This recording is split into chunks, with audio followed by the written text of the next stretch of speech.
एक साजिश के तहत पाकिस्तान तहरीक इंसाफ से निशान लिया गया और सारे कैंडिडेट को आज़ाद निशानात अलाट किए गए। इसके बावजूद कि हरवाने की कोशिश की गई, लेकिन अल्हम्दुलिल्लाह पाकिस्तान तहरीक इंसाफ 2/3 मेजॉरिटी जीत के साथ जीत चुकी है। वहाँ 45 के मुताबिक वो जो फैक्ट्स एंड फिगर हमने आज तक दिए हैं, इनमें से किसी एक एमएनए ने उसकी तरदीद नहीं की। हमने उनको रख करके कहा, इंक्लूडिंग नवाज शरीफ, कि यह सीट आप इस फॉर्म 45 के मुताबिक हार चुके हैं। इवन उनकी तरफ से तरदीद नहीं आई है कि ये मेरे फॉर्म 45 पे मैं जीत चुका हूं। ये आज भी हारे हुए हैं और ये कल भी हारे हुए थे।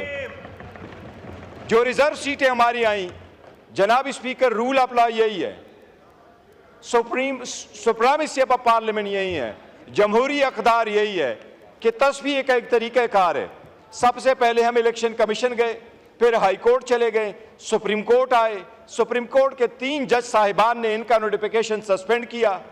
13 जज साहिबान सुप्रीम कोर्ट के बैठ गए।